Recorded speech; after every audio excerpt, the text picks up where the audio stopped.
അലീന പോയ സന്തോഷത്തിലാണ് കേട്ടോ വൈജ. വിജയശ്രീ ലാളിതയായി എല്ലാം നേടിയെന്നുള്ള അഹങ്കാരത്തില് വൈജ നേരെ നെടുമുറിക്കിലേക്ക് വരുന്നുണ്ട്. രാവിലെ തന്നെ കുളിച്ചൊരുങ്ങാണ് കേട്ടോ വൈജ. ഈ സമയം കമല ചോദിക്കുകയാണ്, അല്ല നീ ഇതിപ്പോ എങ്ങോട്ടാ? ഏട്ടത്തിക്ക് എന്നെ കൊണ്ടുള്ള ശല്യം അങ്ങ് തീരുമല്ലോ. ഞാനുള്ളതല്ലേ ഏട്ടത്തിക്ക് ഭയങ്കര സഹിക്കാൻ വയ്യാഴിക. അതുകൊണ്ട് ഞാൻ പോവാ. എങ്ങോട്ട്? നെടുമ്പുരക്കിലേക്ക്. അല്ലാതെ എങ്ങോട്ടാ? ഓ, അലീന പോയല്ലോ അല്ലേ, അപ്പൊ നിനക്ക് ഇനി അങ്ങോട്ട് പോകാം. അവള് പോയാലില്ലേലും ഞാൻ പോകും. പിന്നെ ആ നാശം പിടിച്ചവളുടെ മുഖം കാണണ്ടല്ലോ നോർത്താ ഞാൻ പോണത്. ഓ, എന്തായാലും അവള് പോയത് എനിക്കൊരാശ്വാസമായി. അവള് മനുവിനെ മുറുകെ പിടിച്ചിരിക്കുകയാണല്ലോ. ഇനിയിപ്പോൾ അതുണ്ടാവില്ല. ആര് പറഞ്ഞു ഉണ്ടാവില്ലെന്ന്? അവളത്ര ദൂരമൊന്നുമല്ല, ഇവിടെ അടുത്തെങ്ങാണ്ടൊക്കെയാ. തിരുവനന്തപുരമോ എവിടെ കണ്ടൊക്കെ പറയുന്ന കേട്ടു. അവിടെ കണ്ട അവളെ കൊണ്ട് ആക്കിയേക്കുന്നേ. മനു മിക്കവാറും അവളെ പോയി കാണുകയും ചെയ്യും, ഫോൺ വിളിക്കുകയും ചെയ്യും എന്ന് പറയുമ്പോൾ കമലയുടെ സമാധാനം പോവാണ് കേട്ടോ. മനുവിന് എന്തായാലും അവളെ തന്നെ വേണമെന്ന് പറഞ്ഞ വാശിയാണല്ലോ. അതുകൊണ്ട് തന്നെ എന്തൊക്കെ പറഞ്ഞാലും അവളായിരിക്കും മനുവിനെ വിവാഹം കഴിക്കാൻ പോകുന്നത് എന്നും പറഞ്ഞ് കമലയുടെ മനസ്സിൽ തീ കോരിടുകയാണ് കേട്ടോ നമ്മുടെ വൈജ. അങ്ങനെ വൈജ ഉടുത്തൊരുങ്ങി ഡ്രസ്സൊക്കെ മാറി ബാഗൊക്കെ എടുത്തുകൊണ്ട് നേരെ മുത്തശ്ശിരടിയിലേക്ക് ചെല്ലുകയാണ്. അവിടെ ചെല്ലുമ്പോൾ മുത്തശ്ശി ചോദിക്കുകയാണ്, അവളെ പറഞ്ഞു വിട്ടപ്പോ നിനക്ക് സമാധാനമായി കാണൂലല്ലേ? കെട്ടും പാണ്ടമൊക്കെ ആയിട്ട് ഇറങ്ങിയല്ലോ നീ. അമ്മ എന്താ അമ്മ ഈ പറഞ്ഞത്? അമ്മ എന്റെ സ്വന്തം അമ്മയല്ലേ, ഞാനല്ലേ അമ്മയുടെ മകള്. ആ അലീന അമ്മയുടെ ആരാ? ബാലേന്ദ്രന് ഏതോ പിഴച്ചുകളുണ്ടായവളാണെന്നൊക്കെയാ ഇത്രയും കാലം പറഞ്ഞത്. പക്ഷെ ഇപ്പം എല്ലാവരും അറിഞ്ഞല്ലോ അതല്ല എന്ന്. അയാളെ കള്ളം ഉണ്ടാക്കി പറഞ്ഞതാണെന്ന്. അപ്പൊ പിന്നെ അവൾ ആരാ അമ്മേ? എവിടുന്നോ വന്നു കയറിയ ഒരു സെർവന്റ്. അവക്ക് വേണ്ടി സ്വന്തം ഭാര്യയെ പോലും വേണ്ടെന്ന് അയാൾ പറഞ്ഞില്ലേ? അപ്പൊ അതിനർത്ഥം എന്താ? അയാളും അവളും തമ്മിൽ എന്തോ ഒരു ബന്ധമുണ്ടെന്നല്ലേ? എന്നിട്ട് പോലും നിങ്ങൾ ആരും എന്റെ പക്ഷെ നിൽക്കാത്ത എന്താണെന്നാ എനിക്ക് മനസ്സിലാവാത്തത്. മതി, നീ എന്നോട് കൂടുതലൊന്നും പറയണ്ട. എനിക്കൊന്നും കേൾക്കാൻ വേണ്ട. അതിനെ കുറിച്ച് ഇനി ഒരു അക്ഷരം മോശമായിട്ട് നീ പറയരുത്. നീ പോകാൻ ഇറങ്ങിയതല്ലേ, നീ പൊയ്ക്കോ. കൊള്ളാം, എന്തായാലും എന്റെ സഹോദരങ്ങളും എന്റെ അമ്മയും എന്റെ ഭർത്താവും മക്കളും എല്ലാം അലീനാവേദ ഒരു നടക്കുകയാണല്ലോ. നിങ്ങൾക്ക് എല്ലാവർക്കും അലീനയെ മാത്രം മതി. എന്റെ മാനസികാവസ്ഥ എന്താണെന്നോ എന്റെ ബുദ്ധിമുട്ട് എന്താണെന്നോ ആരെങ്കിലും മനസ്സിലാക്കുന്നുണ്ടോ? എനിക്കതൊന്നും കൂടുതൽ മനസ്സിലാക്കാനില്ല വൈജയെ, നീ പോയിക്കോ. പിന്നെ ഒരു കാര്യം ഞാൻ പറഞ്ഞേക്കാം, അലീന പോയെന്നും കരുതി നീ പണ്ടത്തെ പോലെ ബാലോട് പോയി മെക്കിട്ട് കയറാൻ നോക്കണ്ട. അതിനി നടക്കാൻ പോണില്ല. പണ്ടത്തെ ബാലേന്ദ്രനല്ല ഇപ്പത്തെ ബാലേന്ദ്രൻ. അതോർത്താ നിനക്ക് കൊള്ളാം. നിന്റെ നല്ലതിനു വേണ്ടിയാണ് ഞാൻ ഈ പറയുന്നത്. നീ മര്യാദയ്ക്ക് അടങ്ങി ഒതുങ്ങി ഒരു നല്ല ഭാര്യയായി നല്ലൊരു അമ്മയായി ജീവിക്കാൻ നോക്കുകയാണെങ്കിലേ ഇനിയുള്ള കാലം നന്നായി ജീവിക്കാം. അല്ലെങ്കിലേ നീ കുറെ കഷ്ടപ്പെടും. അമ്മ എന്താ ഇങ്ങനെയൊക്കെ പറഞ്ഞത്? അമ്മയ്ക്ക് വൈജയെക്കുറിച്ച് അറിയാലോ. ഒരിക്കലും ആരുടെ അടിമയായിട്ടൊന്നും ഞാൻ ജീവിക്കില്ല. എനിക്ക് എൻ്റെതായിട്ടുള്ള കാര്യങ്ങളുണ്ട്. ഞാനേ അങ്ങനെ ആരുടെയും അടിമയെ നിൽക്കേണ്ട കാര്യമൊന്നുമില്ല. ഇഷ്ടം പോലെ സമ്പത്തും കൈ നിറയെ ശമ്പളമുള്ളൊരു ജോലിയും എല്ലാം ഉണ്ട് എനിക്ക്. പിന്നെ ഞാനെന്തിനാ വല്ലവന്റെ അടിമയായിട്ട് നിൽക്കേണ്ടത്? മുത്തശ്ശി പറയാണ്, എല്ലാം ഉണ്ടെങ്കിലും ഒരു കുടുംബം വേണ്ടേ? ബാലേന്ദ്രൻ നിന്റെ ഭർത്താവില്ലേ? നിന്റെ മക്കളല്ലേ? അപ്പോ അവർക്ക് വേണ്ടി നീ ഇച്ചിരി സാക്രിഫൈസ് ചെയ്യുന്നതിൽ കുഴപ്പമൊന്നുമില്ല. മക്കള് ഞാനങ്ങോട്ട് ചെല്ലട്ടെ, എല്ലാത്തിനും കാണിച്ചു കൊടുക്കുന്നുണ്ട്. ഇത്രയും നാളും അലീന എന്നും പറഞ്ഞ് എല്ലാണും അവളുടെ പിന്നാലെ നടക്കുകയല്ലായിരുന്നോ? എവിടെയൊക്കെ അവര് ട്രിപ്പ് അടിക്കാൻ പോയെന്ന് അമ്മയ്ക്കറിയോ? ഞാനൊരുത്തി ഇവിടെ കാലും വയ്യാതെ ഈ വീട്ടിൽ വന്ന് കിടക്ക. അതൊന്നും അവൾക്ക് അറിയണ്ട. ആ അലീന എന്നും പറഞ്ഞ് പൊക്കിപ്പിടിച്ച് നടക്കല്ലായിരുന്നോ? ഞാൻ പോട്ടെ, അവിടെ ചെന്നിട്ട് എല്ലാത്തിനും ശരിയാക്കി കൊടുക്കുന്നുണ്ട്. വൈജയ്, ഞാനൊരു കാര്യം പറഞ്ഞേക്കാം. നീ അടങ്ങി ഒതുങ്ങി ജീവിക്കുന്നതാണ് നിനക്ക് നല്ലത്. അല്ലെങ്കിൽ എന്താ അമ്മ പറ. നിന്റെ പഴയകാല കഥകളൊക്കെ ഉണ്ടല്ലോ, അതൊക്കെ ശിവനും രാജീവനും ഗംഗനും എനിക്കൊക്കെ അറിയാന്നുള്ള കാര്യം നീ മറക്കണ്ട.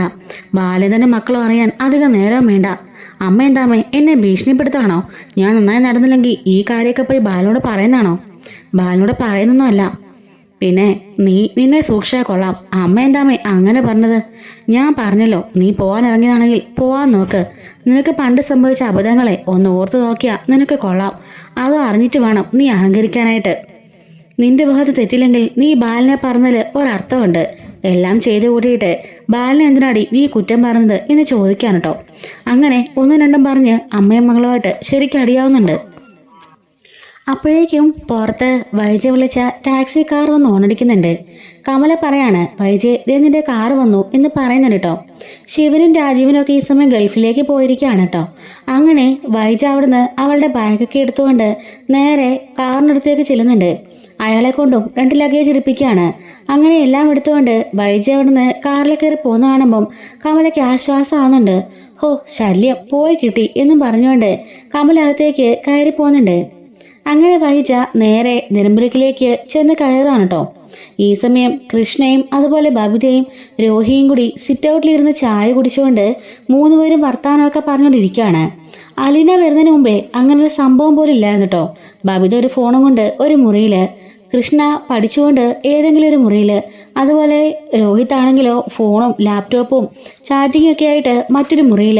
അങ്ങനെയായിരുന്നു പതിവ്. പക്ഷെ ഇപ്പോൾ ഇതെല്ലാം മാറിക്കൊണ്ട് 3 സഹോദരങ്ങളും ഒരുമിച്ചിരുന്ന് ചായ കുടിക്കാനും വർത്താനം പറയാനും ടൈം സ്പെൻഡ് ചെയ്യാനും ഒക്കെ തുടങ്ങി. അങ്ങനെ 3 പേരും അവിടെ ഇരിക്കുന്ന സമയത്താണ് വൈജ അങ്ങോട്ടേക്ക് വരുന്നത് ഇവർ കാണുന്നത്. ഇവർ 3 പേരും എഴുന്നേറ്റ് നിൽക്കുകയാണേ. അപ്പോഴേക്കും വൈജ ഡോറ് തുറന്നിറങ്ങുന്നുണ്ട്. ടാക്സിക്കാരനോട് ലഗേജൊക്കെ ഒന്ന് ഇറക്കാൻ സഹായിക്കണമെന്ന് പറയാണ്. അയാളെല്ലാം അകത്തേക്ക് കൊണ്ട് വെച്ച് കൊടുക്കുന്നുണ്ട്. അങ്ങനെ വൈജ അകത്തേക്ക് കയറുമ്പം 3 പേരെയും കണ്ടുകൊണ്ട് എന്താടാ ഒരു മൈൻഡില്ലാതെ നിൽക്കുന്നത്? ഇത്ര വയ്യാതെ ഞാൻ ഇങ്ങോട്ടേക്ക് വന്നതല്ലേ, അപ്പോൾ ഒന്ന് വന്ന് സഹായിച്ചൂടെ എന്ന് ചോദിക്കുമ്പോൾ അമ്മയിലേ പറഞ്ഞത് അമ്മയ്ക്ക് ആരെ സഹായങ്ങളൊന്നും ആവശ്യമില്ല, അമ്മയ്ക്ക് അമ്മയെ നോക്കാനറിയാന്ന്, പിന്നെ ഞങ്ങളെന്തിനാ സഹായിക്കേണ്ടത് എന്ന് ചോദിക്കുമ്പം കലിപ്പിച്ചൊരു നോട്ടോ നോക്കിക്കൊണ്ട് വൈജ അകത്തേക്ക് കയറി പോകുന്നുണ്ട്. കൃഷ്ണ പറയാണ്, അമ്മ അടുത്ത അംഗം കുറിച്ചുകൊണ്ടുള്ള വരവാണല്ലോ, ഇനി അച്ഛനുമായിട്ട് എന്തൊക്കെ ബഹളം നടക്കുമോ എന്തോ ഒന്നും മനസ്സിലാവുന്നില്ല. അല്ല ചേച്ചി പോയതറിഞ്ഞുകൊണ്ട് വന്നതായിരിക്കും എന്ന് പറയാണ്. അങ്ങനെ 3 പേരും ചായ കുടിച്ചു കഴിഞ്ഞിട്ട് ആ ഗ്ലാസ്സുമായിട്ട് ഹാളിലേക്ക് പോകുന്നുണ്ട്. ബബിത പോയി ഒരു ഗ്ലാസ് ചായ വെക്കാണ്. അങ്ങനെ മുറിയിലേക്ക് പോയി വൈജയ്ക്ക് കൊണ്ടു കൊടുക്കാനായിട്ട് പോകുന്നുണ്ട്. കൃഷ്ണയും രോഹിയും പിന്നാലെ തന്നെ പോകുന്നുണ്ട്. അപ്പോൾ തള്ളക്ക് തരണമെന്നുള്ള ചിന്തയൊക്കെ ഉണ്ടല്ലേടി എന്ന് ചോദിക്കാണ്. അമ്മ എങ്ങനെ അമ്മയെപ്പോലെ നിൽക്കുന്നോ അതുപോലെ ആയിരിക്കും ഞങ്ങൾ മക്കൾ നിൽക്കുക. ഞങ്ങളെ നോക്കുകയും ഞങ്ങളെ പരിഗണിക്കുകയും ചെയ്താലല്ലേ തിരിച്ചത് കിട്ടുകയുള്ളൂ. അല്ലാതെ സ്വന്തം കാര്യം മാത്രം നോക്കി നടക്കുന്ന ആൾക്ക് ബാക്കിയുള്ളൊരു സ്നേഹം തരണമെന്ന് പറഞ്ഞാൽ നടക്കുന്ന കാര്യമൊന്നും അല്ലല്ലോ എന്നൊക്കെ പറയുമ്പോൾ മതിരി മതി നിർത്ത നീ എന്നും പറഞ്ഞുകൊണ്ട് ദേഷ്യപ്പെടുന്നുണ്ട് കേട്ടോ. ആ പൂതന ഇവിടുന്ന് പോയപ്പോൾ തന്നെ ഈ വീടിനൊരു വെളിച്ചമായി എന്ന് വായിച്ച് പറയാണ്. കൃഷ്ണ പറയുന്നുണ്ട്, സമരം ചെയ്ത് അമ്മ നേടിയെടുത്തല്ലോ. പാവം ചേച്ചി അമ്മയ്ക്ക് എന്തെങ്കിലും ഒരു ബുദ്ധിമുട്ടുണ്ടാക്കിയിട്ടുണ്ടോ? ഇവിടെ ഞങ്ങളെ എല്ലാം സ്നേഹിച്ച് ഞങ്ങളെല്ലാം നോക്കി എന്ത് സന്തോഷമായിട്ടാണ് ഞങ്ങൾ കഴിഞ്ഞെന്ന് അമ്മയ്ക്ക് അറിയോ? എന്നിട്ടിപ്പോൾ ചേച്ചി ഏതോ ഒരു വീട്ടിൽ പോയി നിൽക്കുക. എല്ലാം അമ്മ ഒറ്റയിരുത്തി കാരണാ. ഓഹോ, അപ്പൊ അമ്മ എതിലെ പോയാലും ചത്താലും നിനക്കൊന്നൊരു കുഴപ്പമില്ലല്ലേ? അവൾ വന്ന് കയറിയ പിന്നെയാ ഞാനും എൻ്റെ ഭർത്താവായി പിണങ്ങിയത്. അത് നിങ്ങൾക്കറിയാലോ. അപ്പൊ കൃഷ്ണ പറയുന്നുണ്ട്, അതമ്മയുടെ കയ്യിലിരിപ്പുകൊണ്ടാ എന്നും പറഞ്ഞുകൊണ്ട് ദേഷ്യപ്പെട്ട് ഇറങ്ങിപ്പോകുമ്പം നിക്കടി അവിടെ, നീ കുറെ കാലം കൊണ്ട് പറയുന്നുണ്ടല്ലോ എൻ്റെ കയ്യിലിരിപ്പുകൊണ്ടാണെന്ന്, ഞാൻ എന്ത് ചെയ്തിട്ടാടി എന്ന് ചോദിക്കാണ്. രോഹി പറയുന്നുണ്ട്, അമ്മ വന്ന് കയറുന്നല്ലേ ഉള്ളൂ, ദയവ് ചെയ്ത് അതിനു മുമ്പേ അടി ഉണ്ടാക്കല്ലേ, ഞങ്ങള് സമാധാനത്തോടെ ഇരുന്നോട്ടെ എന്ന് പറയുമ്പോൾ നിനക്കൊക്കെ ഞാനപ്പോ സമാധാനക്കേടല്ലേടാ എന്നും ചോദിച്ചുകൊണ്ട് വൈദ്യോടെ ഇരിക്കുകയാണ്. അങ്ങനെ 3 പേരും അവിടുന്ന് പോണുണ്ട്. ബബിത പോയിട്ട് ആ ഗ്ലാസ്സുകളെല്ലാം കഴുകി വെക്കാണ്. എന്നിട്ട് 3 പേരും പഠിക്കാനായിട്ട് ഹാളിലേക്ക് ടേബിൾ വന്നിരിക്കാൻ കേട്ടോ. പണ്ട് മുറികളിലായിരുന്നല്ലോ പഠിക്കുന്നത്, എന്നാൽ ഇപ്പോൾ ടേബിൾ വന്ന് ഒരുമിച്ച് നിന്നാണ് കേട്ടോ 3 പേരോട് പഠിക്കുന്നത്. അങ്ങനെ 3 പേരും പഠിച്ചുകൊണ്ടിരിക്കുകയാണ്. വൈകുന്നേരം ബാലേന്ദ്രൻ വരുന്നുണ്ടേ. അപ്പോഴും വൈജ അകത്തെ മുറി തന്നെ ഇരിക്കുകയായിരിക്കും. അങ്ങനെ ബാലേന്ദ്രൻ കയറി വരുമ്പം ഫുഡും കൊണ്ടാണ് കേട്ടോ കയറി വരുന്നത്.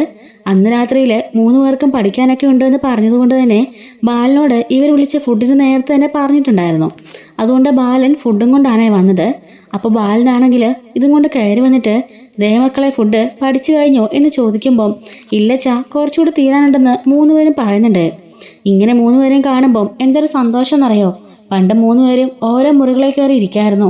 ഇപ്പം 3 പേരും ഒരുമിച്ചിരുന്ന് പഠിക്കുകയും കളിക്കുകയും ടൈം സ്പെൻഡ് ചെയ്യുന്നതൊക്കെ കാണുമ്പോഴേ അച്ഛന് വലിയ സന്തോഷമുണ്ട് എന്ന് പറയുന്നുണ്ട് കേട്ടോ. അച്ഛാ, ഇത് 4 പൊതിയുള്ളോ? നമുക്ക് 4 പേർക്കും ഉള്ളു മോളെ, നിങ്ങൾ അത്രയല്ലേ പറഞ്ഞുള്ളൂ. അച്ഛാ, അത് പിന്നെ അമ്മ വന്നിട്ടുണ്ട്. ആഹാ, നിങ്ങളുടെ അമ്മ വന്നോ? എപ്പോഴാ വന്നത്? അത് പിന്നെ വൈകുന്നേരത്തിലാണ് വന്നത്. അതുകൊണ്ട് അതിനു മുമ്പേ ഞങ്ങൾ ഓർഡർ പറഞ്ഞായിരുന്നല്ലോ, പിന്നെ ഞങ്ങൾ ആ കാര്യം മറന്നും പോയി. അത് സാരമില്ല, 4 പൊതി ഉണ്ടല്ലോ, നിങ്ങൾ കഴിച്ചോ. അച്ഛന് വേണ്ട, അത് വേണ്ട, ഉള്ളത് നമുക്ക് എല്ലാവർക്കും കൂടി ഷെയർ ചെയ്ത് കഴിക്കാം എന്ന് പറയാണ്. അല്ലച്ചാ, സെർവൻ്റെ കാര്യം എന്തായി? അത് ഞാൻ പറഞ്ഞിട്ടുണ്ട് മോളെ, 2 ദിവസത്തിനുള്ളിൽ വരും. അതുവരെ നിങ്ങളൊന്ന് അഡ്ജസ്റ്റ് ചെയ്യുമെന്ന് ചോദിക്കുമ്പം അത് സാരല്ലച്ചാ, ഞങ്ങൾ അഡ്ജസ്റ്റ് ചെയ്തോളാം എന്ന് പറയുന്നുണ്ട്. അച്ഛൻ പോയി ഫ്രഷ് ആയിട്ട് വാ, അപ്പോഴേക്കും ഞങ്ങൾ ഫുഡ് എടുത്ത് വെക്കാം എന്ന് പറയാണേ. അങ്ങനെ ബാലേന്ദ്രൻ ഫ്രഷ് ആവാനായിട്ട് പോകുന്നുണ്ട്. ഇവർ ബുക്കെല്ലാം അടുക്കി പറക്കി വെച്ച് ബാഗെല്ലാം റെഡിയാക്കി മാറ്റി വെക്കാണ്. ബബിതയും കൃഷ്ണയും കൂടെ പോയിട്ട് അപ്പോഴേക്കും ആ ഫുഡെല്ലാം റെഡിയാക്കി ടേബിളിൽ കൊണ്ട് വെക്കുന്നുണ്ടേ. രോഹിത് ബാഗെല്ലാം പറക്കി മാറ്റി അവിടെ എല്ലാം ക്ലീൻ ചെയ്യുന്നുണ്ട്. അപ്പോഴേക്കും ബാലേന്ദ്രൻ കുളിയെല്ലാം കഴിഞ്ഞ് ഇറങ്ങി വരികയാണ്. ബബിത പോയിട്ട് വൈജനെ വിളിക്കാണ്. അമ്മേ ഫുഡ് കഴിക്കാൻ വാ എന്ന് പറയുന്നുണ്ട്. അപ്പോഴേക്കും വൈജ ഫുഡ് കഴിക്കാനായിട്ട് പുറത്തേക്ക് ഇറങ്ങി വരുന്നുണ്ട്. ബാലേന്ദ്രൻ അവിടെ ഇരിക്കുന്ന കാണുമ്പോഴേക്കും അവൾക്ക് കലിപ്പ് കയറുകയാണ്. ഒന്നും മിണ്ടാതെ അയാളുടെ ഓപ്പോസിറ്റ് തന്നെ അവളും വന്നിരിക്കുകയാണ്. ബബിതയും കൃഷ്ണയും എല്ലാം വിളമ്പി വെക്കുന്നുണ്ട്. അങ്ങനെ അവര് പൊറോട്ടയും ബീഫ് ഫ്രൈയും ചിക്കൻ കറിയൊക്കെയാണ് കേട്ടോ കൊണ്ടുവന്നത്. അതെല്ലാം എല്ലാവർക്കും വിളമ്പാണ്. ബബിതയോട് വൈദ്യ ചോദിക്കാണ്, ഇതെന്താ ഇവിടെ ഭക്ഷണമൊന്നും ഉണ്ടാക്കിയില്ലേ, എന്നും പുറത്തുനിന്നുള്ള ഭക്ഷണമാണോ എന്ന് ചോദിക്കുമ്പം ബബിത പറയുന്നുണ്ട്, അമ്മയ്ക്ക് എന്തെങ്കിലും കാര്യം അറിയണോ? വൈകുന്നേരം 4:30-5 മണിയായി അമ്മ വന്നപ്പോ. ആ 5 മണി മുതൽ ഇപ്പൊ സമയം 9:30 ഇത്രയും നേരം അമ്മ ആ മുറിയിൽ നിന്ന് പുറത്തോട്ട് ഇറങ്ങിയോ? ഞങ്ങൾ ചായ കൊണ്ട് തന്നു, അമ്മ ഇത് കുടിച്ചു. ആ മുറിക്കകത്ത് തന്നെ കുളിയും കഴിഞ്ഞു, എല്ലാം കഴിഞ്ഞ് അമ്മ അവിടെ തന്നെ ഇരിക്കുകയല്ലേ. പുറത്തേക്ക് ഇറങ്ങി വന്ന് ഞങ്ങൾ 3 മക്കളോടുണ്ടല്ലോ, ഞങ്ങൾ എന്താ ചെയ്യുന്നേ? ഞങ്ങൾ ആഹാരം കഴിച്ചോ? ഈ വീട്ടിൽ അത്താഴമുണ്ടോ? എന്തെങ്കിലും കാര്യം അമ്മ അന്വേഷിച്ചോ? ഇല്ലല്ലോ. അമ്മ ആ മുറി കയറി ഒരേ ഇരിപ്പിരുന്നു. പിന്നെ ഞങ്ങളെന്തിനാ കുറ്റപ്പെടുത്തുന്നത് എന്ന് ചോദിക്കാണ്. അമ്മയ്ക്ക് അമ്മയുടെ കാര്യം മാത്രം മതിയല്ലോ. ഞങ്ങൾക്ക് 3 പേർക്കും നാളെ എക്സാമാ. അതുകൊണ്ട് ഞങ്ങൾക്ക് ഫുഡ് ഉണ്ടാക്കാണ്ടിരുന്നാൽ മതിയോ? ഞങ്ങൾക്ക് പഠിക്കണ്ടേ എന്ന് ചോദിക്കുന്നുണ്ട്. മതി നിന്റെയൊക്കെ നിന്നോടൊക്കെ എന്തെങ്കിലും കാര്യം ചോദിച്ചാൽ പിന്നെ ഇങ്ങനെ പറഞ്ഞുകൊണ്ടേയിരിക്കും എന്നും പറഞ്ഞുകൊണ്ട് അവൾ അവിടെ നിന്ന് കഴിക്കാണ്. ബാലൻ പറയുന്നുണ്ട്, 2 ദിവസത്തിനുള്ളിൽ ആ സെർവന്റ് വരും. പിന്നെ നിങ്ങൾക്ക് വിഷമിക്കേണ്ട കാര്യമൊന്നുമില്ല. അവര് ഫുൾ ടൈം ഇവിടെ തന്നെ കാണും. പിന്നെ അലീനയുടെ മുറിയുണ്ടല്ലോ, അത് അറേഞ്ച് ചെയ്ത് കൊടുക്കണ്ട. ആ മുറി അങ്ങനെ ഇരിക്കട്ടെ. മുകളിലുള്ള കാലുള്ളൊരു മുറിയുണ്ടല്ലോ, ആ മുറി കൊടുത്താൽ മതി എന്ന് പറയാണ്. അടുത്ത ഏതവളയം കൊണ്ടായിരിക്കും വരവ്? ഇനി അടുത്തവർക്ക് നിങ്ങളുടെ റൂമിന്റെ അടുത്ത് തന്നെയാണോ മുറി കൊടുക്കുക? അപ്പോഴേക്കും ബാലൻ ചാടി എഴുന്നേക്കാണ്. കൈയും ചൂണ്ടിക്കൊണ്ട് മര്യാദക്ക് സംസാരിച്ചില്ലെങ്കിൽ അടിച്ചിലെ പല്ലിയാൻ വായിടും എന്ന് പറയാനട്ടോ. ബാലേന്ദ്രന്റെ അങ്ങനെ ഒരു ബിഹേവിയർ പെട്ടെന്ന് കാണുന്ന വൈജ ഒന്ന് ഞെട്ടുന്നുണ്ട് കേട്ടോ. ഞെട്ടലോട് കൂടിയിട്ട് ബാലനെ നോക്കാണ്. ബാലൻ പറയുന്നുണ്ട്, ആരെ ഇവിടെ കൊണ്ടുവരണം, താമസിപ്പിക്കണമെന്ന് ഞാൻ തീരുമാനിക്കും. ഇതെന്റെ വീടാ. സൗകര്യമില്ലാത്തവർക്ക് ഇപ്പൊ തന്നെ ഇവിടുന്ന് പോകാം. ആരും നിർബന്ധിക്കുന്നില്ല. നിന്റെ കാല് പിടിച്ച് ഞാൻ കൊണ്ടുവന്നൊന്നും അല്ലല്ലോ. നീ വലിഞ്ഞു കയറി ഇങ്ങോട്ടേക്ക് വന്നതല്ലേ. അതുകൊണ്ട് നിന്റെ ഇഷ്ടം എന്താണോ അതുപോലെ ചെയ്യാം. മേലാൽ ഇവിടെ ഇരുന്ന് എന്നെ ആജ്ഞാപിക്കാൻ നിൽക്കണ്ട, മനസ്സിലായല്ലോ എന്നും പറഞ്ഞുകൊണ്ട് അവിടെ നിന്ന് എഴുന്നേറ്റ് പോയിട്ട് കൈ കഴുകാണ്. ഈ സമയം കൃഷ്ണ ചോദിക്കാണ്, അമ്മയ്ക്ക് വേറെ പണിയൊന്നുമില്ലേ? അമ്മയുടെ വായും കൊണ്ട് ഒന്ന് അടങ്ങിയിരുന്നൂടെ? അച്ഛൻ ആഹാരം കഴിക്കാൻ പോലും സമ്മതിക്കില്ല. അച്ഛൻ രാത്രി എന്തോരം ഗുളിക കഴിക്കുന്നതാണെന്ന് അമ്മയ്ക്ക് അറിയോ? ആഹാരം കഴിക്കാതെ പോയാൽ എങ്ങനെ അച്ഛൻ ഗുളിക കഴിക്കും എന്നും ചോദിച്ച് ദേഷ്യപ്പെടുന്നുണ്ട് കേട്ടോ. വൈജി പറയാണ്, ഞാൻ ചോദിച്ചാല് എന്താണ് തെറ്റുള്ളത്? ഒരുത്തിയും കൊണ്ട് വന്നിട്ടാണല്ലോ ഇത്രയൊക്കെ പ്രശ്നം ഉണ്ടായത്. ഇനി അടുത്ത ആരെയെ കൊണ്ടുവരണ്ടേന്ന് എനിക്കറിയണ്ടേ? ഞാൻ അയാളുടെ ഭാര്യയല്ലേ. എന്നെ അറിയിച്ചു വേണ്ടേ എല്ലാം ചെയ്യാനായിട്ട്? അമ്മയല്ലെങ്കിലും ആര് വന്നാലും ഓരോ പ്രശ്നം പറഞ്ഞ് വഴക്കുണ്ടാക്കിക്കൊണ്ടേയിരിക്കും. അത് ഞങ്ങൾക്കറിയാലോ. ഞങ്ങളോട് പോലും ഇങ്ങനെയല്ലേ. അവിടെ പോയിട്ട് എന്തായിരുന്നെന്നൊക്കെ ഞങ്ങൾക്കറിയാം. കൊല്ലപ്പള്ളി പോയിട്ടും കമലെടുത്തിയായിട്ട് നല്ല ഉഗ്ര സ്റ്റണ്ടല്ലായിരുന്നോ? അത് പിന്നെ ഞാനാണോ കാരണം? എനിക്ക് ഫുഡ് ഉണ്ടാക്കാൻ അവൾക്ക് ഭയങ്കര മടി. ഒരു ജോലിയും അവൾക്ക് ചെയ്യാൻ വയ്യ. മടി അത് തന്നെ. ആർക്കാ മടി? അമ്മയ്ക്കാ മടി, വേറെ ആർക്കുമല്ല. അമ്മ എന്തായാലും ആ വീട്ടിലേക്ക് പോയതല്ലേ. അമ്മയുടെ സ്വന്തം വീടൊക്കെയാ, ശരി തന്നെയാ. പക്ഷെ അമ്മയുടെ കല്യാണം കഴിഞ്ഞ് വേറെ വീട്ടിലേക്ക് വന്നതാ. കമലയാൻറ്റീനെ വിവാഹം കഴിച്ച് അങ്ങോട്ടേക്ക് കൊണ്ടുവന്നതാ. അപ്പൊ അവിടെ ചെല്ലുമ്പോൾ കുറച്ചൊക്കെ കമലയാൻറ്റിയെ സഹായിച്ചെന്ന് വെച്ച് കുഴപ്പമൊന്നുമില്ല. 24 മണിക്കൂറും ആ മുറി കയറി ഇരിക്കുകയല്ലേ. അമ്മയ്ക്ക് എന്തെങ്കിലുമൊക്കെ അടുക്കള പോയി നിന്ന് അരിഞ്ഞു കൊടുത്തൊക്കെ സഹായിക്കായിരുന്നല്ലോ. അങ്ങനെയാണെങ്കിൽ കമലാൻറ്റി അങ്ങനെയൊക്കെ ചെയ്യായിരുന്നോ? ഒന്നുമില്ല. 24 മണിക്കൂറും കയറി മുറി കയറി കമ്പ്യൂട്ടറും കുത്തിപ്പിടിച്ചിരിക്കും. അല്ലെ ഫോണ്, അല്ലെങ്കിലോ ആരുടെയെങ്കിലും പരദൂഷണം പറഞ്ഞിരിക്കും. എന്നിട്ട് സമയമാകുമ്പോൾ കയ്യും കഴിയും ഇറങ്ങി ചെന്നാലേ കമലെടുത്ത് വെച്ച് കിളമ്പാൻ അമ്മയുടെ ജോലിക്കാരിയൊന്നും അല്ലല്ലോ എന്ന് ചോദിക്കാണ്. കൊള്ളാടി കൊള്ളാം. തള്ളയ്ക്ക് വയ്യെങ്കിലും ഇങ്ങനെയൊക്കെ പറഞ്ഞോണം. അമ്മയുടെ നാക്കിന് കുഴപ്പമൊന്നുമില്ലല്ലോ. അത് പറ്റുന്നത്രേ നീളുന്നില്ലേ? ഞങ്ങളുടെ അനില ചേച്ചിനെ അമ്മ പറഞ്ഞയച്ചില്ലേ, ആട്ടിപ്പായിച്ചില്ലേ? എന്നിട്ട് അമ്മയ്ക്ക് കുഴപ്പമൊന്നും ഉണ്ടായിരുന്നില്ലല്ലോ. അതുകൊണ്ട് അമ്മ സമാധാനമായിട്ട് ഇവിടെ നിന്ന് കഴിച്ചോ എന്നും പറഞ്ഞ് ദേഷ്യപ്പെട്ട് കൃഷ്ണമോളും അവിടെ നിന്ന് എഴുന്നേറ്റ് പോകുന്നുണ്ട് കേട്ടോ. ബബിതയോട് അവൾ പറയാണ്, വൈജി പറയുന്നുണ്ട്, ആ അലീന എല്ലാവർക്കും എന്താ കൈവശം കലക്കി കൊടുത്തിരിക്കാം. ഇവിടുന്ന് പോയാൽ പോലും ആ നാശം പഠിച്ചവരുടെ പേര് ഇവിടുന്ന് മായത്തില്ല. എന്നും ഈ വീട്ടില് സമാധാനം ഉണ്ടായിരുന്നു. ഇപ്പം അതൊട്ടുമില്ല.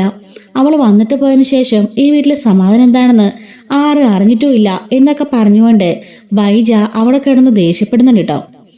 കഴിച്ചതിന് ശേഷം ബബിതയും രൂഹിയും ബാക്കി പ്ലേറ്റും പാത്രം എല്ലാം പറക്കി എടുത്തുകൊണ്ട് അവിടുന്ന് പോവാണ്. വൈജി അവിടെ ഇരുന്ന് പകുതി കഴിച്ചിട്ട് അവിടെ നിന്ന് എഴുന്നേറ്റ് പോകുന്നുണ്ട് കേട്ടോ. ബബിത ചോദിക്കാണ്, അമ്മ എന്തിനാ ഇത് മിച്ചം വെച്ചത്? ഇത്രയും സാധനം എന്തിനാ വെറുതെ കളയുന്നേ? എനിക്കെത്ര മതിയായിരുന്നു, അതുകൊണ്ട് അത്ര മതിയാക്കി. അമ്മയെങ്കിൽ ആവശ്യമുള്ളത് എടുത്താൽ പോരെ, ഇങ്ങനെ കൈയിട്ട് അത് വെറുതെ കളയേണ്ട കാര്യമുണ്ടോ? ഓഹോ, അപ്പൊ ഭക്ഷണത്തിന് പോലും കണക്ക് പറയാൻ പഠിച്ചില്ലടി നീയൊക്കെ. പണ്ടൊക്കെ നീ ഇങ്ങനൊന്നും അല്ലായിരുന്നല്ലോ. ഉള്ള ഭക്ഷണമൊക്കെ വേസ്റ്റ് ആക്കിയിട്ട് എണീച്ച് പോവായിരുന്നല്ലോ. ഇപ്പൊ എന്താടി പുതിയ ഇത്? സ്വന്തം തള്ളയ്ക്ക് ആഹാരം നൽകുന്നത് പോലും നിനക്കൊക്കെ ബുദ്ധിമുട്ടായോ? ആരാ നിന്റെ തന്തയാണോ പറഞ്ഞത് എന്ന് ചോദിക്കുമ്പം അമ്മ അങ്ങനെ അനാവശ്യമൊന്നും പറയണ്ട. രോഹി പറയുന്നുണ്ട്, ഇത്രയും കാലം ഭക്ഷണത്തിന്റെ വിലയൊന്നും ഞങ്ങൾക്ക് അറിയില്ലായിരുന്നു. പക്ഷെ ഇപ്പം ഞങ്ങൾ ശരിക്കും മനസ്സിലാക്കി എന്താ ഭക്ഷണത്തിന്റെ വില എന്നുള്ളത്. അല്ല ചേച്ചി ഒരു ഓർഫനേജിൽ നിന്ന് വളർന്നതാ. അവിടൊക്കെ ഭക്ഷണം അളന്ന് മുറിച്ചേ കിട്ടുകയുള്ളായിരുന്നു.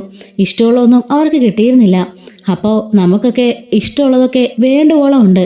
അങ്ങനെയുള്ളപ്പോൾ ആഹാരമൊക്കെ ചീത്തയാക്കാതെ ഉള്ളത് തൃപ്തിയോടുകൂടി അമിതമായി മാത്രം കഴിച്ചാൽ പോരെ. എന്തിനാ ഈ അമിതമായിട്ടുള്ളതെല്ലാം കൊണ്ട് കളയുന്നേ? ഓ, അപ്പൊ അതും അവളുടെ ക്ലാസ് തന്നെയല്ലേ? അതെ, അവളുടെ ക്ലാസ് തന്നെയാ. എന്താമേ അതിനെന്തായാലും കുഴപ്പം? ചേച്ചി പറഞ്ഞത് കൃത്യം കാര്യമല്ലേ? അതുകൊണ്ട് എത്ര പാവം കുട്ടികളാ ഭക്ഷണമെല്ലാം നടക്കുന്നറിയാവോ? നമുക്കൊക്കെ ഒരുപാടുണ്ടല്ലോ. അപ്പൊ നമ്മളെന്തിനാ പാഴാക്കി കളയുന്നേ? അതും ദൈവനിന്ദയല്ലേ എന്ന് ബബിത ചോദിക്കാണ്. ഇതൊക്കെ കേട്ടുകൊണ്ട് വൈജിക്ക് നല്ല ദേഷ്യം വരുന്നുണ്ടെങ്കിലും ഇവരെ മറ്റൊന്നും പറയാതെ അതെല്ലാം പറക്കിക്കൊണ്ട് പോവാണ്. ഇതെല്ലാം മുകളിൽ നിന്നുകൊണ്ട് ബാലേന്ദ്രൻ കാണുന്നുണ്ട് കേട്ടോ. തൻ്റെ മക്കള് ഈ രീതിക്ക് മാറിപ്പോയതിൻ്റെ കാരണം അലീനയാണ്. നല്ല രീതിക്ക് അവൾക്ക് അവരെ മാറ്റാൻ സാധിച്ചിട്ടുണ്ട് വളരെ ചുരുങ്ങിയ കാലം കൊണ്ട്. അതോർത്ത് അദ്ദേഹം അഭിമാനം കൊള്ളുന്നുണ്ട് കേട്ടോ. തൻ്റെ ഭാര്യയെ ഓർത്ത് അപമാനവും ആവുന്നുണ്ട്. ഇത്രയും കാലം വളർത്തിയിട്ടും മക്കൾക്ക് നല്ലൊരു കാര്യം പോലും അവൾ പറഞ്ഞു കൊടുത്തിട്ടില്ല. എപ്പോഴും വാശിയും ദേഷ്യവും വൈരാഗ്യവും മാത്രമാണ് മക്കളുടെ ഉള്ളിലേക്കും കയറ്റി വെച്ചത്. അതുകൊണ്ടാ മക്കളെല്ലാവരും മഴപഴിച്ചു പോയത് എന്നൊക്കെ ഓർത്തുകൊണ്ട് ബാലേന്ദ്രൻ അവിടെ നിൽക്കായിരിക്കും. അങ്ങനെ എല്ലാവരും കിടക്കാനൊക്കെ ആയിട്ട് പോകുന്നുണ്ട് കേട്ടോ. ഇതേ സമയത്ത് വൈജി ആണെങ്കിലോ അവൾക്ക് നല്ല ദേഷ്യം വന്നിട്ട് വയ്യ. തൻ്റെ മക്കളാണെങ്കിലും തന്നോട് എതിർത്ത് നിൽക്കാണ്. ഭർത്താവും അങ്ങനെ തന്നെ. അങ്ങനെ വൈജ ദേഷ്യപ്പെട്ടുകൊണ്ട് ബാലേന്ദ്രൻ്റെ മുറിയിലേക്ക് കയറി പോവാണ്. അങ്ങനെ അകത്തേക്ക് കയറി ചെല്ലുന്ന സമയത്ത് ബാലൻ ഡോറിനെ മുട്ടുമ്പം ഡോറ് തുറക്കുന്നുണ്ടേ. വൈജയെ കണ്ടപാടെ ബാലേന്ദ്രൻ ഡോറ് വലിച്ചടക്കുകയാണ്. വൈജ വീണ്ടും ഡോറിനെ മുട്ടുകയാണ്. എന്താ നിനക്കെന്താ ഇവിടെ കാര്യം? ഞാൻ പറഞ്ഞിട്ടുണ്ട് ഈ സ്റ്റെപ്പ് കയറി മുകളിലോട്ട് നീ വരരുതെന്ന്. ഇതെന്റെ മുറിയാ എന്ന് പറയുമ്പം വൈജ പറയാണ്, അതെനിക്കറിയാം, അറിയാതെയൊന്നുമല്ല ഞാൻ ഇങ്ങോട്ട് വന്നത്. എനിക്കൊരു കാര്യം വരണം എന്ന് പറയുമ്പം ഇനി എന്ത് കാര്യമാ നിനക്കറിയേണ്ടത്? അലീനെ നീ ഇവിടുന്ന് പറഞ്ഞയച്ചല്ലോ, അതേ കൂടുതൽ കാര്യമൊന്നും നീ അന്വേഷിക്കണ്ട. അപ്പോ ചോദിക്കാണ്, അല്ല നിങ്ങളാണല്ലോ പറഞ്ഞത് നിങ്ങളുടെ മകളാണെന്ന്. പക്ഷേ ബാലിന്റെ മകളില്ലെന്നൊക്കെ ഞങ്ങൾക്ക് മനസ്സിലായി. കള്ളം പറഞ്ഞ് അവളെ ഇവിടെ കൊണ്ടുവന്ന് നിങ്ങൾ സുഖിക്കായിരുന്നല്ലേ? ദേ ഞാൻ പലതവണ പറഞ്ഞു അനാവശ്യം പറയരുതെന്ന്. അടിച്ചു നിന്ന് ഞാൻ പുറത്താക്കും. നിന്റെ സ്വഭാവമാണ് എല്ലാവർക്കും നീ കരുതിയോ? വരാതൊക്കെ ഇറങ്ങടി അങ്ങോട്ട് എന്ന് പറയുമ്പോ എന്ത് സ്വഭാവം? നിങ്ങൾക്ക് ആ സ്വഭാവം അല്ലാതെ എനിക്കൊന്നും അല്ല. എവിടെ നിന്നാന്ന് പോലും അറിയത്തില്ലാത്ത ആ വൃത്തികെട്ടവളെയും കൊണ്ടൊന്ന് വലിഞ്ഞു കയറിയിട്ട് എന്നെ പറയുന്നോ എന്ന് ചോദിക്കാണ്. വൈജേ ഞാൻ പറഞ്ഞു, നിന്നെ കാണുന്ന പോലും എനിക്ക് വെറുപ്പാ, എനിക്ക് അറപ്പാ. നിന്നെ എനിക്ക് കാണണ്ട. മര്യാദയ്ക്ക് ഇറങ്ങി പോകാനാ പറഞ്ഞത്. ബാലേന്ദ്ര എനിക്കറിയണം എന്തുകൊണ്ടാണ് നിനക്കവിടെ വെറുപ്പ്, എന്തിനാണ് ഇത്ര അറപ്പ്, ഈ ദേഷ്യം എന്തുകൊണ്ടാ എനിക്കത് അറിയണം. അലീന വന്ന് കുറച്ച് ദിവസങ്ങളിൽ ഒരു കുഴപ്പമില്ലായിരുന്നു. പക്ഷേ ബാലേന്ദ്രൻ ഒരു യാത്ര പോയി വന്നതിന് ശേഷമാണ് ഈ മാറ്റമൊക്കെ. അതീ പിന്നെ ഞാൻ എന്ത് ചെയ്താലും ബാലേന്ദ്രന് ദേഷ്യമാണ്. എന്നെ മുറിന്ന് മാറ്റി. അതിന് കാരണം പറ. ബാലന്റെ മകളായതുകൊണ്ട് അവളെ ഞാൻ ഒറ്റപ്പെടുത്തുകയാണെങ്കിൽ ആ ബാലനത് ചെയ്തത് ഞാൻ ഓക്കേന്ന് വെക്കാം. പക്ഷെ ഒരു പരിചയമില്ലാത്ത ഒരു പെണ്ണാണ് അലീന. അവക്ക് വേണ്ടി എന്തുകൊണ്ട് എന്നെ ഒഴിവാക്കിയെന്ന് അറിയാനുള്ള അവകാശം എനിക്കില്ലേ ബാലേന്ദ്ര എന്ന് ചോദിക്കാണ്. വൈജയുടെ ആ ചോദ്യം ശരിയാണെന്ന് ബാലനും തോന്നി. കാരണം വൈജയ്ക്ക് അറിയില്ലല്ലോ അലീന തന്റെ മകളാണെന്നും തന്റെ അവിഹിത സന്തതിയാണെന്നും അത് സ്വന്തം ഭർത്താവ് അറിഞ്ഞത് കൊണ്ടുള്ള അമർഷമാണ് അദ്ദേഹം കാണിക്കുന്നതെന്നും ഇവക്കറിയില്ലല്ലോ. അങ്ങനെ നോക്കുമ്പോൾ തന്റെ ഭർത്താവ് ഏതോ ഒരു പെണ്ണയും കൊണ്ട് വന്നതിന് ശേഷം തന്നോട് കാണിക്കുന്ന ഈ അകൽച്ചയും ദേഷ്യമൊക്കെ എന്തുകൊണ്ടാണെന്ന് അവക്ക് ഊഹിക്കാവുന്നതല്ലേ ഉള്ളൂ. അതാണല്ലോ അവളുടെ ചോദ്യം. അപ്പൊ ആ ചോദ്യത്തിൽ ശരിയുണ്ടെന്ന് ബാലന് തോന്നി. ബാലൻ പറയാണ്, ഞാൻ പറഞ്ഞല്ലോ അലീന ആരാണെന്ന് പറയാൻ എനിക്ക് കുറച്ച് ബുദ്ധിമുട്ടുണ്ട്. എനിക്ക് വളരെ വേണ്ടപ്പെട്ട ഒരാളുടെ കുട്ടി അലീന. അവളെ അങ്ങനെ ഒഴിവാക്കാൻ എനിക്ക് പറ്റില്ലായിരുന്നു. ഇപ്പൊ എന്തായാലും ഞാനവളെ കുളത്തപ്പുഴയ്ക്ക് ആക്കിയല്ലോ. ഇനിയിപ്പോൾ ആർക്കും അവളെ കൊണ്ടൊരു ശല്യം ഉണ്ടാവില്ല. അവള് അതുപോലെ സുരക്ഷിതമായ ഒരു സ്ഥലത്താ. അവൾ എവിടെ പോയെന്നോ ഒന്നും എനിക്കറിയേണ്ട കാര്യമില്ല. ഞാൻ ചോദിച്ചത് ഇത്ര മാത്രം, ബാലൻ എന്തുകൊണ്ടാ എന്നെ അവോയ്ഡ് ചെയ്യുന്നതെന്നാണ് എനിക്കറിയേണ്ടത് എന്ന് ചോദിക്കാൻ കേട്ടോ. പറയാനേ എനിക്കിപ്പം മനസ്സില്ല. നിന്റെ തോന്നിയവാസത്തിന് പാതിരാത്രി ഇവിടെ നിന്ന് ഇറങ്ങിപ്പോയവളല്ലേ നീ. അത് കഴിഞ്ഞ് നീ വലിഞ്ഞു കയറി വന്നപ്പോഴും ഞാനൊരക്ഷരം മിണ്ടിയില്ല. അത് കഴിഞ്ഞിട്ടും ആരില്ലാത്തപ്പോൾ നീ ഇവിടെ നിന്ന് ഇറങ്ങിപ്പോയി. ഇപ്പൊ വീണ്ടും കയറി വന്നു, എന്നിട്ട് ഞാൻ മിണ്ടിയില്ല. നിനക്ക് തോന്നുന്ന പോലെ വരാനും പോവാനും ഇത് സത്രമൊന്നുമല്ലെന്ന് ഞാൻ പലതവണ പറഞ്ഞു കഴിഞ്ഞു. ഞാൻ ചോദിച്ചതിനുള്ള ഉത്തരവല്ല ബാലചന്ദ്രൻ പറയുന്നത്. ഞാൻ ചോദിച്ചത് ഇത്ര മാത്രം, അവൾ വെറും ഒരു വേലക്കാരിയാണെങ്കിൽ എന്തുകൊണ്ടാണ് അവൾക്ക് വേണ്ടി എന്നെ ഉപേക്ഷിച്ചത് എന്ന് ചോദിക്കുകയാണ്. ഞാൻ പറഞ്ഞല്ലോ, അവൾ എനിക്ക് വളരെ വേണ്ടപ്പെട്ട ഒരാളുടെ മകളാ. അതുകൊണ്ടാണ് അവൾ എനിക്ക് ഉപേക്ഷിക്കാൻ സാധിക്കാത്തത്. പിന്നെ ഞങ്ങൾ തമ്മിലുള്ള അനാവശ്യം പറഞ്ഞു പരത്തത് നീ ഒറ്റയെടുത്തിയാ. അത് കാരണമാണ് നിന്നോട് എനിക്ക് ദേഷ്യം. ആ ദേഷ്യം എനിക്കിനി ഒരു കാലത്തും ആയില്ല എന്ന് പറയുമ്പോൾ എൻ്റെ ഭാഗത്തു നിന്ന് ബാലേന്ദ്രൻ ഒന്ന് ചിന്തിച്ചു നോക്ക്. സ്വന്തം ഭർത്താവ് ഒരു പെണ്ണിനെ കൊണ്ട് വന്നിട്ട് തൻ്റെ ഭാര്യയെക്കാളും കൂടുതൽ അവളെ സ്നേഹിക്കുന്ന അറിഞ്ഞാൽ ഏത് ഭാര്യയ്ക്കാണ് അത് സഹിക്കാനാവുക എന്ന് ചോദിക്കുമ്പോൾ അതൊക്കെ നല്ല കുടുംബത്തിൽ പറഞ്ഞ നല്ല ഭാര്യമാര്, അല്ലാതെ നീ ആ ഗണത്തിൽ പെടുത്തണ്ട എന്ന് പറയുമ്പം എന്താ ബാലേന്ദ്ര അങ്ങനൊരു വർത്താനം? ഞാൻ അതിനെന്താ ചെയ്തത്? എന്താ ചെയ്യുന്ന നിനക്കറിയില്ല അല്ലേ? നിന്റെ കുടുംബ മഹിമ എന്താണെന്നും നിനക്കറിയില്ലേ എന്ന് ചോദിക്കുമ്പം എൻ്റെ കുടുംബത്തിന് എന്താ ഒരു കുഴപ്പം? ആര് ബാലേന്ദ്രനോട് എന്ത് ചെയ്തു? എല്ലാവരും ബാലേന്ദ്രനോട് സ്നേഹത്തോടല്ലേ പെരുമാറിയത്. അതിൻ്റെ കാര്യമൊന്നും നീ പറയണ്ട. ഉള്ളിൽ ചതിയും വിഷവും വെച്ചു കൊണ്ട് നടക്കുന്ന ആൾക്കാരാ നിന്റെ കുടുംബക്കാർ മൊത്തം. ഒരുത്തിനെ പറഞ്ഞു പറ്റിക്കാൻ നിന്നെ നിന്റെ കുടുംബക്കാരൻ കഴിഞ്ഞിട്ടേ ഉള്ളൂ വേറെ ആൾക്കാര്. ബാലേന്ദ്രൻ എന്തോ മറച്ചിട്ട് സംസാരിക്കുന്ന പോലെ എനിക്ക് തോന്നുന്നു. എന്താ ബാലേന്ദ്ര, മനസ്സിലുള്ളത് എന്താന്ന് വെച്ചാ എന്നോട് പറ. അങ്ങനെ ഈ പ്രശ്നം അവസാനിക്കുന്നെങ്കിൽ അവസാനിക്കട്ടെ. ഓഹോ, താഴ്ന്നിറങ്ങി ഒന്ന് സംസാരിക്കാനൊക്കെ വൈജ മേഡം പഠിച്ചോ? ഇത്രയൊക്കെ സൗമ്യമായിട്ട് സംസാരിക്കാൻ നിനക്കറിയാവുന്നതാടി എന്ന് ചോദിക്കാണ്. ഞാൻ പറഞ്ഞല്ലോ, എൻ്റെ മക്കൾക്ക് വേണ്ടിയാണ് സാക്രിഫൈസ് ചെയ്യാൻ ഞാൻ തീരുമാനിച്ചത്. അതും എന്നോട് ഗംഗേട്ടനും അതുപോലെ ശിവേട്ടനും അമ്മയൊക്കെ പറഞ്ഞോണ്ട് മാത്രം. ഓ, ഔദാര്യപ്പെട്ട് നീ അങ്ങനെ വന്ന് ഇവിടെ ആരെ സ്നേഹിക്കേണ്ട കാര്യമൊന്നുമില്ല. എൻ്റെ മക്കളെ സ്നേഹിക്കാൻ ഞാനുണ്ട്. ഇപ്പം അവർ പരസ്പരം സ്നേഹിക്കാൻ തുടങ്ങി. 3 പേരും നല്ല സ്നേഹത്തിലാ ഇപ്പം കഴിയുന്നത്. അതുകൊണ്ട് നിന്നെപ്പോലെ ഒരുത്തരുടെ സ്നേഹമൊന്നും അവർക്ക് ആവശ്യമില്ല. ഇത്രയും കാലം കിട്ടാത്തൊരു അമ്മയുടെ സ്നേഹം ഇനി എന്തിനാ അവർക്ക് എന്ന് ബാലൻ ചോദിക്കുകയാണ്. ബാലനാ എന്നെ മക്കളിൽ നിന്ന് അകറ്റിയത്. ആ മറ്റവള് വന്ന് കയറിയപ്പോ തൊട്ട് അവളും.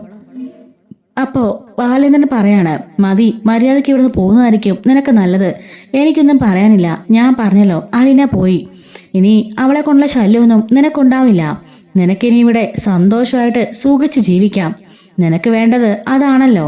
ഒരു പതിവ്രതയെ പോലെ പറ്റിക്കുകയല്ലേ എന്നെ എന്ന് ചോദിക്കുമ്പം ബാലൻ എന്താ പറഞ്ഞേ എന്ന് ചോദിക്കുമ്പം ഒന്നുമില്ല, ദയവ് ചെയ്ത് ഒന്ന് പോയി തരാവോ എന്ന് പറയാണ്. അല്ല, അടുത്തൊരു വേലക്കാരിയും കൊണ്ട് വരുന്നല്ലോ. ഇനി അവൾ എങ്ങനത്തെവളാ? ഇവിടെ തന്നെ റൂം കൊടുക്കാനാണല്ലോ പറഞ്ഞത്. ബാലേന്ദ്രന്റെ ഉദ്ദേശം എന്താ? ഇതുപോലെ തന്നെ ഏതെങ്കിലും കൊച്ചുമ്പളനും കൊണ്ട് വരാനാണോ എന്ന് ചോദിക്കുമ്പം അതൊക്കെ എൻ്റെ ഇഷ്ടമാണ്. ഇതെൻ്റെ വീടാ. അതൊന്നും നീ അറിയേണ്ട കാര്യമില്ല. നീ നിന്റെ കാര്യം നോക്കിയാൽ മതി. എന്തായാലും നിന്നെപ്പോലല്ല എല്ലാ പെണ്ണുങ്ങളും. അതിൻ്റെ ബാലേന്ദ്ര അങ്ങനെ പറഞ്ഞത്? അതൊക്കെ നിനക്കൊന്ന് പുറകോട്ട് ചിന്തിച്ചു നോക്കിയാൽ മനസ്സിലാവും. നിന്റെ സ്വഭാവമല്ല എല്ലാ പെണ്ണുങ്ങളുടേതും എന്ന് പറഞ്ഞുകൊണ്ട് ബാലേന്ദ്രൻ വീണ്ടും ഡോറ് വലിച്ചടയ്ക്കാണ്. വൈജയ്ക്ക് എന്തൊക്കെയോ ഒരു സ്പെല്ലിംഗ് മിസ്റ്റേക്ക് ഫീൽ ചെയ്യുന്നുണ്ട്. അങ്ങനെ വൈജ അവിടുന്ന് കോണിപ്പടി ഇറങ്ങി താഴേക്ക് വരുമ്പം അവിടെ കൃഷ്ണമോള് നിൽക്കുകയാണ് കേട്ടോ. എന്താടി, നിനക്ക് രാത്രി ഉറക്കമൊന്നുമില്ലേ? അല്ല, അച്ഛൻ്റെ അങ്ങോട്ട് കയറി പോണത് ഞാൻ കണ്ടു. അച്ഛനൊരു സമാധാനം കൊടുക്കില്ല അല്ലേ? വീണ്ടും പോയി അച്ഛനെ ടോർച്ച് ചെയ്തുകൊണ്ടിരിക്കുകയാണോ? നിനക്കെന്താടി ആ കാര്യം? ഭർത്താവും ഭാര്യയാകുമ്പം പല പ്രശ്നങ്ങൾ കാണും. പലപ്പോഴും സംസാരിച്ച് നിൽക്കും. അതൊന്നും നിന്നെ ബോധ്യപ്പെടുത്തേണ്ട കാര്യമൊന്നും എനിക്കില്ല. ശരി, ആയിക്കോട്ടെ, ഞാൻ അതിലൊന്നും ഇടപെടുന്നില്ല. ദയവ് ചെയ്ത് അച്ഛന് സുഖമില്ലാത്തതാ. അതെങ്കിലും ഓർത്ത് അച്ഛനൊന്ന് വെറുതെ വിടണം. അമ്മയുടെ ദേഷ്യവും വാശിയും എല്ലാം കൊണ്ട് അച്ഛനെ കാണിച്ചിട്ട് വെറുതെ അച്ഛനെ കൊണ്ട് ടെൻഷൻ എടുപ്പിക്കാൻ നിൽക്കല്ലേ. 2 അറ്റാക്ക് കഴിഞ്ഞ ആളാ. ഇനി സഹിക്കാനുള്ള ശക്തിയൊന്നും ആ മനസ്സിനില്ല. അതുകൊണ്ട് പറയുക എന്നും പറഞ്ഞുകൊണ്ട് കൃഷ്ണ കയറി വാതില് വലിച്ചടയ്ക്കുന്നുണ്ട്. അങ്ങനെ കൃഷ്ണയും ബബിതയും രോഹിയും അതുപോലെ ബാലേന്ദ്രനും ആരും തന്നെ മൈൻഡ് പോലും ചെയ്യുന്നില്ല എന്നുള്ള കാര്യം നമ്മുടെ വൈജയ്ക്ക് മനസ്സിലാവാണ്. വൈജയ്ക്ക് നല്ല ദേഷ്യമാവുന്നുണ്ട്. മനസ്സുകൊണ്ട് വല്ലാത്ത വിഷമവും ആവുന്നുണ്ട് കേട്ടോ. അങ്ങനെ അവൾക്ക് അടിച്ചു പിടിച്ച് നിൽക്കായിരിക്കും. പിറ്റേ ദിവസം രാവിലെ വൈജ എഴുന്നേൽക്കുമ്പോൾ പിള്ളേരെല്ലാം സ്കൂളിലൊക്കെ പോകാനൊക്കെ റെഡിയായിട്ട് നിൽക്കുന്നുണ്ട്. ആ സെർവൻറ്റ് വന്നു കേട്ടോ. രാവിലെ തന്നെ വന്ന് എല്ലാ ജോലികളും ചെയ്യുന്നുണ്ട്. അല്ല, നിങ്ങൾ പോകാൻ റെഡിയായോ? പിന്നെ സമയം 9 മണിയായില്ലേ, 9 മണി വരെ കിടന്നുറങ്ങിയിട്ട് പോവാൻ റെഡിയാന്ന് ചോദിച്ചാൽ മതിയോ? രാവിലെ എഴുന്നേറ്റ് ഞങ്ങളെന്ന് സഹായിച്ചിടായിരുന്നോ എന്ന് ചോദിക്കുമ്പം ഞാൻ ഉറങ്ങിപ്പോയി എന്ന് പറയാണ്.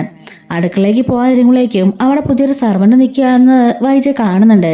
ഇതാരാന്ന് ചോദിക്കുമ്പം പുതിയ സർവന്റാ എന്ന് പറയുന്നുണ്ട്. അപ്പോഴേക്കും വൈജ അടുത്തേക്ക് ചെല്ലാണ് കേട്ടോ.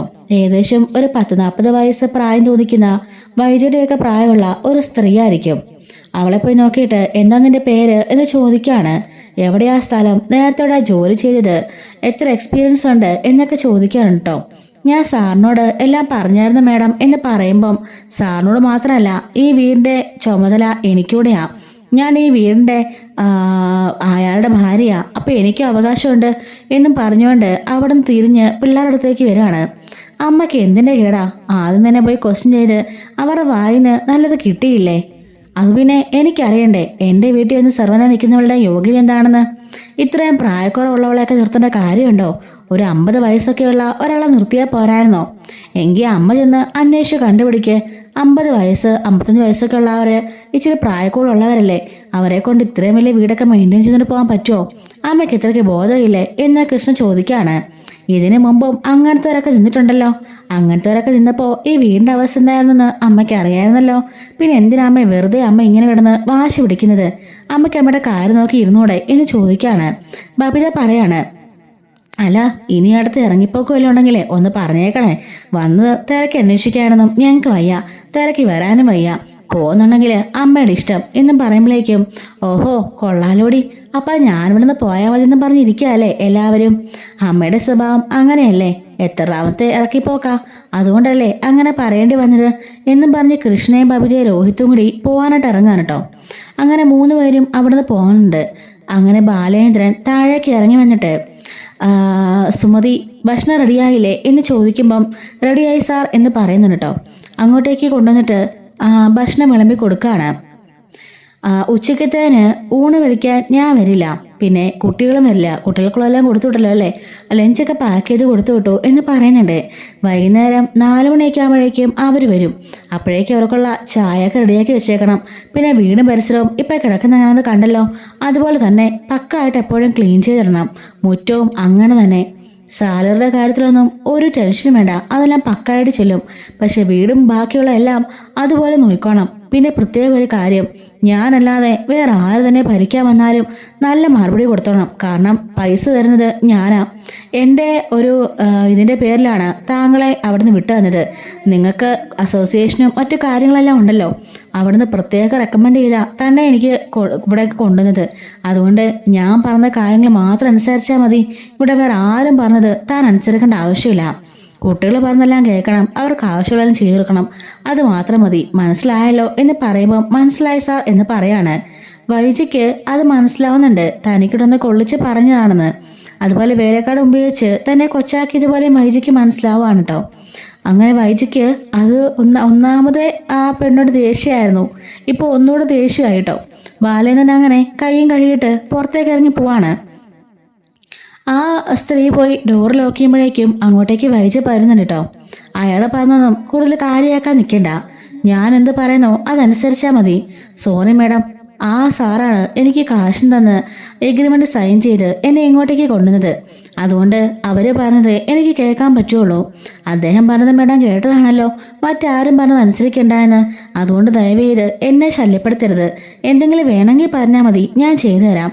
പിന്നെ എനിക്ക് എൻ്റെ ജോലി നോക്കണം എന്നും പറഞ്ഞുകൊണ്ട് അവരകത്തേക്ക് പോവാണ് കേട്ടോ. മൊത്തത്തിൽ തന്നെ എല്ലാവരും അവോയ്ഡ് ചെയ്തതുകൊണ്ട് വൈജിക്ക് നല്ല സങ്കടവും ദേഷ്യവും അമർഷവും ഒക്കെ വരികയാണ് കേട്ടോ. അപ്പോൾ ഇതുപോലെ വരണം വന്ന സ്റ്റോറീസൊക്കെ നമ്മുടെ ചാനലിലൂടെ ഡെയിലി അപ്ലോഡ് ചെയ്യുന്നുണ്ട്. മിസ്സാതിരിക്കാൻ ചാനൽ മറക്കാതെ സബ്സ്ക്രൈബ് ചെയ്ത് സപ്പോർട്ട് ചെയ്യണേ. Thanks for watching.